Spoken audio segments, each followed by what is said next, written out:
तो उसने सोचा क्या करें, यदि पिताजी से कहेंगे पिताजी डांटेंगे, पिताजी नाराज होंगे। उसने कान में उंगली लगा ली दोनों। पर भाई सत्संग में बैठ के कितना उंगली लगा लो आप, शब्द तो अंदर जाएंगे। तो उसने केवल एक शब्द सुन लिया भागवत में। क्या सुन लिया? कि देवी देवताओं की परछाई नहीं होती। पंडित जी बता रहे थे व्यास जी भागवत में कि देवी देवताओं की कभी परछाई नहीं होती। अपनी परछाई दिखती है धूप में या रोशनी में, पर देवी देवताओं की परछाई नहीं दिखती है। यह इसने सुन लिया। अब इसने सुना कि बता जी कौन सी बड़ी बात है, पिताजी कह रहे सत्संग में जाके कल्याण हो जाए, जीवन बदल जाए। पिताजी ने तो डरा था तो बेटा सत्संग में जाए तो पूरी जिंदगी नष्ट हो जाए, इसे सत्संग में नहीं जाना। तो उसने सोचा सत्संग का पिताजी क्यों कह रहे थे भाई, इतना शब्द तो सुना ही हमने केवल सत्संग में कि देवी देवताओं की परछाई नहीं होती, बस घर लौट आया। पिताजी से नहीं कहा इसने कि हम सत्संग में चले गए थे। अच्छा पर सेठ जो था जिसके यहाँ चोरी भई वो बड़ा आदमी था। पूरे गांव में हल्ला हो गया कि भैया रात में सेठ जी के यहाँ चोरी भई है। अब जो लोहार की दुकान खोले था उसके बगल में एक व्यक्ति रहता था, उसको सब जानकारी रहती थी कि ये लोग चोरी करते हैं, दिन में लोहे का काम करते हैं और रात में चोरी करते हैं। तो राजा ने घोषणा कर दी कि जो भी हमें चोर का पता बताएगा उससे हम 1000 रुपए देंगे। इसने सोचा पक्का है, हो ना हो इस परिवार ने चोरी करी है। लेकिन इसने सोचा कि हमारे पास कोई प्रूफ तो है नहीं, हमें पक्का सबूत तो हमारे पास है नहीं कि भाई इसने चोरी की है। तो इसने सोचा लगो चलो हम पता लगाएंगे कि इनने चोरी करी या नहीं करी। तो इसने क्या किया कि जो लोहे वाले जो चोर थे, जो महाकाली से डरते थे चोर, पर चोरी भी ईमानदारी से करते थे। कैसी? जैसे 1000 रुपए चोरी करके आए तो काली जी से इतने डरते थे कि वो में से 10% काली जी को देते हुए। काली जी को डब्बा बनाए थे, चोरी करके जब तो माल लाए तो में से 10% निकाल के देवी जी को दे देवे, इतने डराते थे। बड़ी ईमानदारी से हिस्सा करके देवी जी को दे दे। बहुत डरते थे देवी जी से भैया। तो एक दिन बगल वाले ने सोचा कि हम महाकाली को रूप बनाई के जैन को डरा और पता करो वाले के मुंह से खुद निकलवाया कि इन्हें चोरी करी या नहीं। तो बगल वाले ने महाकाली का बनाया रूप। अब सब सो रहे थे, पहले आंगन में लोग सोते थे, सब सो रहे थे। ये रात्रि में महाकाली जैसा भेष बनाया और जो उसके पिताजी थे बालक के पिताजी, उनके पास में पहुंचा, महाकाली के रूप में खड़ा हो गया और हाथ में लिया था त्रिशूल। और त्रिशूल जैसे ही सेठ जी को बच्चों ने, सेठ जी खड़े भय। अब देखो कि देवी जी खड़ी सामने।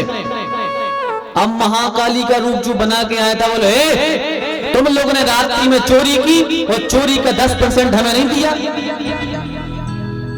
चोरी का 10% हमें नहीं दिया। अब उनके पिताजी तो डरा गए, कभी महाकाली से डराते बहुत।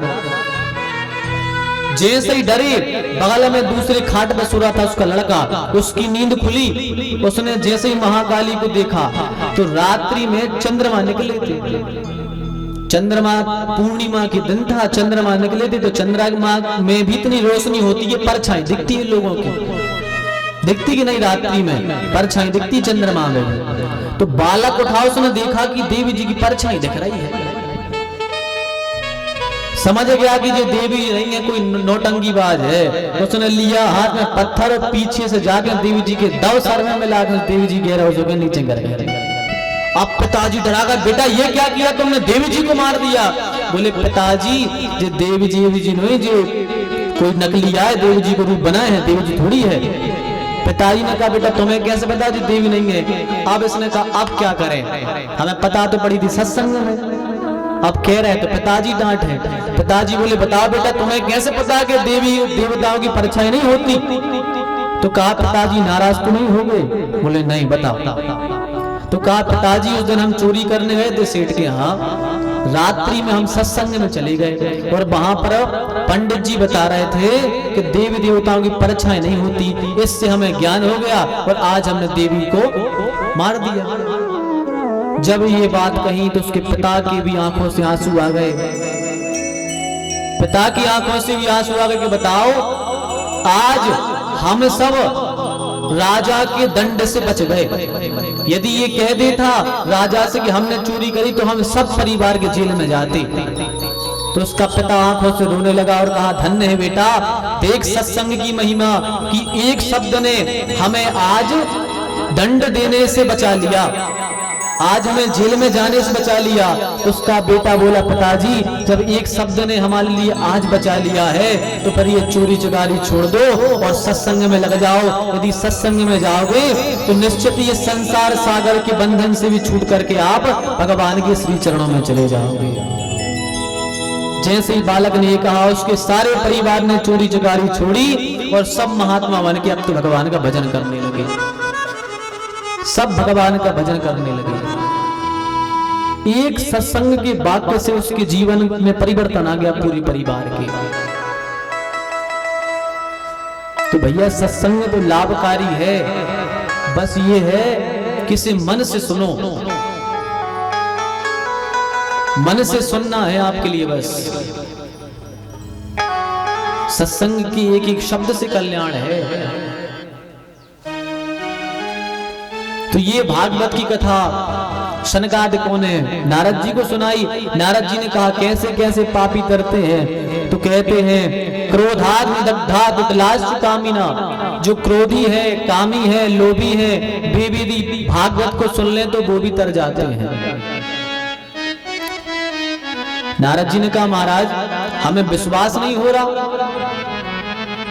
हमें विश्वास नहीं हो रहा, कोई दृष्टांत है आपके पास, कोई प्रमाण है तो बताओ। उसी प्रमाण के रूप में सनकादिकों ने धुंधकारी का चरित्र सुनाया और धुंधकारी का मोक्ष हो गया। तो नारद जी कहने लगे कि वाह, यह भागवत की कथा सच में ही हम सबको मुक्ति देने वाली है। ये ऐसी भागवत है। अच्छा देखो, हम लोग ने भागवत तो सुनी है, पर भागवत केवल सुखदेव जी ने परीक्षित को नहीं सुनाई। केवल सुखदेव जी बस ने परीक्षित को नहीं सुनाई, कई कथाएं भई हैं भागवत के अंदर। बस अपन सुनते ये है कि सुखदेव जी ने परीक्षित को सुनाई। जैसे रामायण जी के 4 वक्ता हैं। रामायण जी में कितने वक्ता हैं? 4। कौन कौन से? याज्ञवल्क्य, शंकर जी, भरद्वाज जी और काकभूषुंड जी। याज्ञवल्क्य ने भरद्वाज जी को कथा सुनाई है, शंकर जी ने माता पार्वती को कथा सुनाई है और काकभूषुंड जी ने गरुड़ जी को सुनाई है और तुलसीदास जी ने अपने मन को सुनाई है।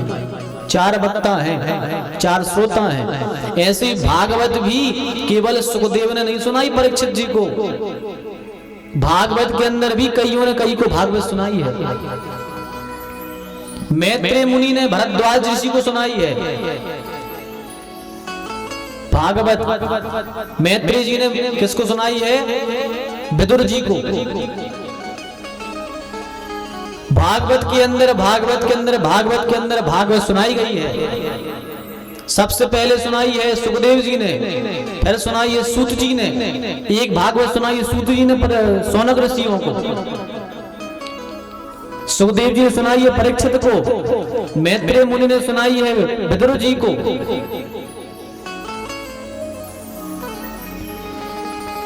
अब आप लोगों ने विचार किया होगा, ठाकुर जी का जन्म होता है चौथे दिन और महाभारत की कथा सुनाते हैं दूसरे दिन। ऐसा कि नहीं? आपने सुना होगा महाभारत की कथा दूसरे दिन आती है। आज महाभारत की चर्चा होगी तो अब भगवान महाभारत में थे, पर भगवान का जन्म होगा चौथे दिन। महाभारत की कथा आज कहां से आ गई? फिर कभी विचार तो किया होगा आप लोगों ने? भाई महाभारत जैसे अपन है, अब मम्मी पापा को अपन शादी को एल्बम देख रहे हैं और रोल लगे कि भैया ये एल्बम में हमारी फोटो नहीं है, तो भाव मूर्खता है अपनी। तो ठाकुर जी का जन्म होगा चौथे दिन और आज से महाभारत की कथा होगी चालू। तो ये कैसे हुआ? तो ये इसी कारण से है, जो महाभारत की कथा है ये कौन सुना रहा है? ये सूत जी सुना रहे हैं शौनक जी को महाभारत की कथा। फिर सुखदेव जी सुनाएंगे परीक्षित को भगवान के जन्म की कथा। ये ऐसी कथा विधि भई है, जब तक महाभारत की कथा नहीं आएगी तब तक परीक्षित का जन्म नहीं होगा। भाई परीक्षित को श्राप लगो, जब भागवत सुखदेव जी ने सुनाई है तो पहले परीक्षित को लगेगा श्राप, उसके बाद में होगा ठाकुर जी का जन्म। तो माने ये कथा पीछे से लौट के आती है, माने ठाकुर जी की पूरी लीला हो गई, उतने से लौट के कथा फिर लौट के आ है। ऐसी ये भागवत की कथा है। तो सुखदेव जी लिख रहे हैं सबसे पहला श्लोक, क्या लिख रहे हैं? जन्माद्यस्य यतोऽन्वयादितरतस् चार्थे स्वभिज्ञस्वराट् तेने ब्रह्महृदाय आदिकवये मुह्यन्ति सूरया तेजो वारी मृदां यथा विनिमयो यत्र त्रिसर्गो मृषा धाम्ना स्वेन सदा निरस्तकुहकं सत्यं परं धीमहि। इस कथा में आपको हम श्लोक का भी आनंद दिलाएंगे, क्योंकि भागवत के श्लोक ही में आनंद है, इस श्लोक ही में कल्याण है। तो इस बार जितने अधिक से अधिक होंगे आपको श्लोक भी सुनाएंगे। श्लोक सुनने से भी कल्याण होता है, भले ही समझ में ना आए लेकिन सुनो।